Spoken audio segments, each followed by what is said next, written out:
अभय जंगल के चारों तरफ देखते हुए बोला, वैसे तुम लोगों का बहुत हिम्मत है, यह जानते हुए कि यह जंगल शापित है तुम लोग ओजा खेल रहे थे।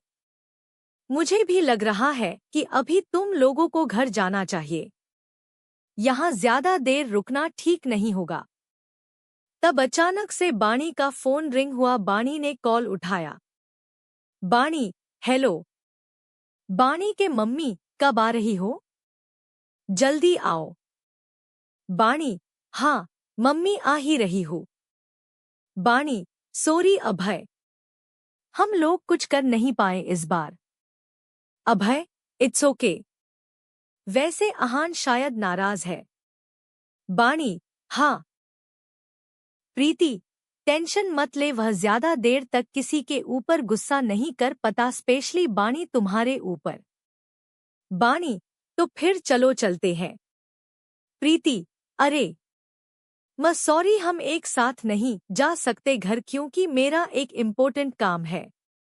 मुझे मैथिली के घर से उसका नोटबुक लाना है। तो तुम लोग चलो, मैं मैथिली के घर से अपने घर जाऊंगी। बाय। बाणी, पर प्रीति अकेली इस जंगल से जाओगी? प्रीति, हाँ, तो तुम्हारे साथ रहके मैं निडर बन गई। Okay bye. अभय, तो फिर चलो, हम दोनों भी अपना घर चलते हैं। बाणी, हाँ ठीक है।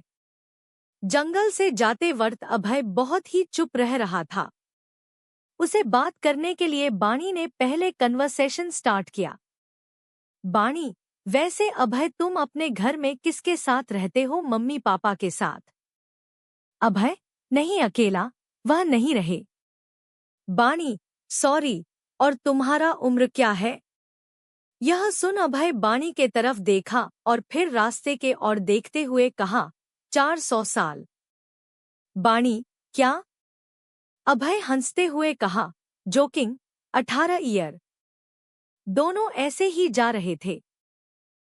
अभय बात बहुत कम करता था जिससे बाणी ही ज्यादा बात करने का कोशिश करती थी।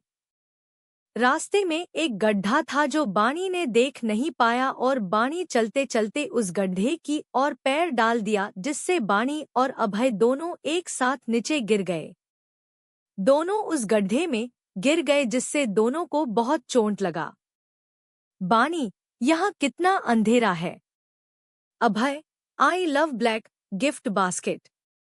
बाणी, क्या? यहाँ से बाहर कैसे निकले?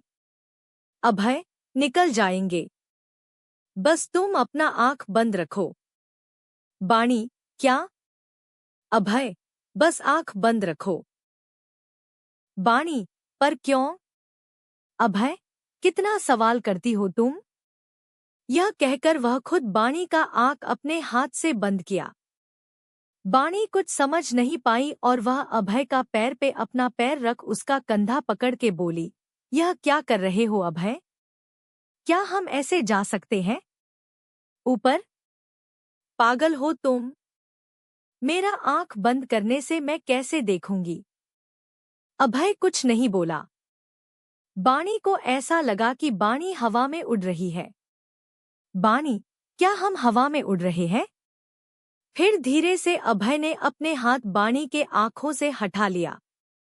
बाणी ने अभय के ओर देखते हुए कहा, हम यहाँ कैसे? हम तो गड्ढे में थे, रास्ते में कैसे आ गए? तुमने यह कैसे किया? क्या हम हवा में उड़ रहे थे? अभय, लगता है तुम दिन में सपना देखते हो। यह सुन बाणी गुस्सा हो गई और बोली, क्या मैं सपना देख रही हूँ? पहले तुम बताओ, तुम में तो बहुत कुछ गड़बड़ है। पहले यह बताओ तुम कल मेरे घर में कैसे आए और फिर मेरे रूम से चले कैसे गए?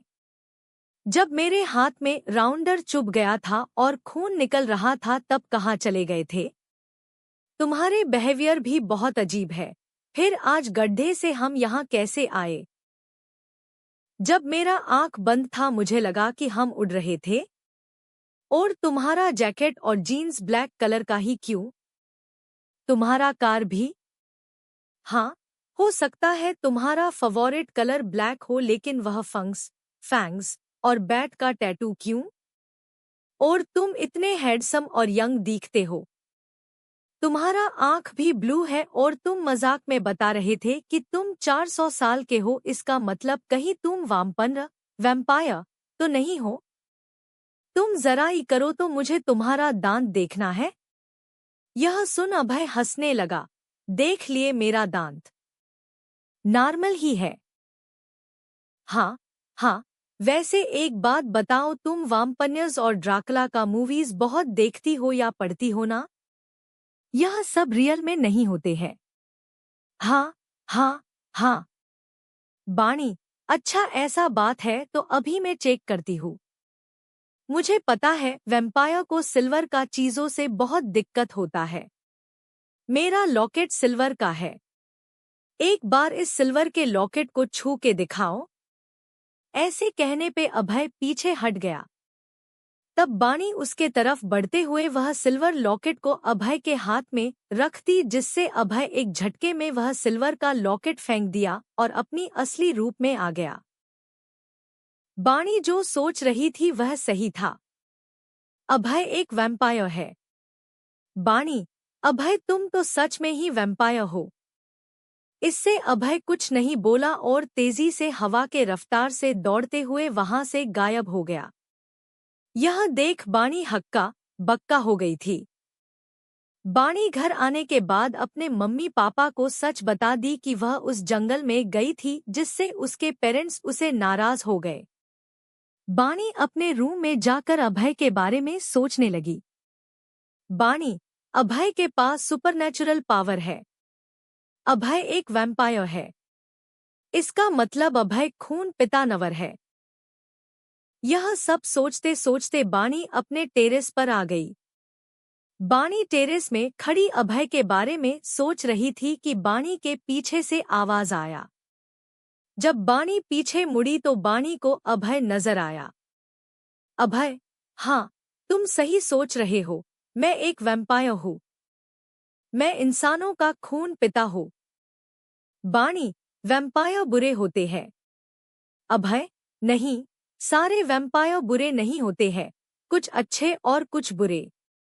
बुरे वाम्पनियर्स लोगों का मार के खून पीते हैं और अच्छे जो लोग ब्लड डोनेट करते हैं वह ही पीते हैं, और मैं अच्छा हूँ। जब कोई ब्लड डोनेट करता है तभी पीता हूँ। लेकिन एक बात पूछो, तुम्हें डर नहीं लग रहा है कि तुम्हारे सामने एक वैम्पायर खड़ा है? डर लगना चाहिए ना तुम्हें? बाणी, डर? और मुझे? हाँ हाँ हाँ, मैं खतरों की खिलाड़ी हूँ और मैं खुश हूँ कि मेरा कोई वैम्पायर दोस्त भी है। अच्छा, तुम्हारे पास सुपरनैचुरल पावर है ना? तुम मुझे दिखा सकते हो? अभय, ठीक है, अपना आंख बंद करो। बाणी, ठीक है। अभय, 10 सल्टी गिनती करने के बाद आंख खोलना। बाणी, 10, 9, 8, 7, 6, 5, 4, 3, 2, 1 एंड 0 में आंख खोल रही हूँ। Next part.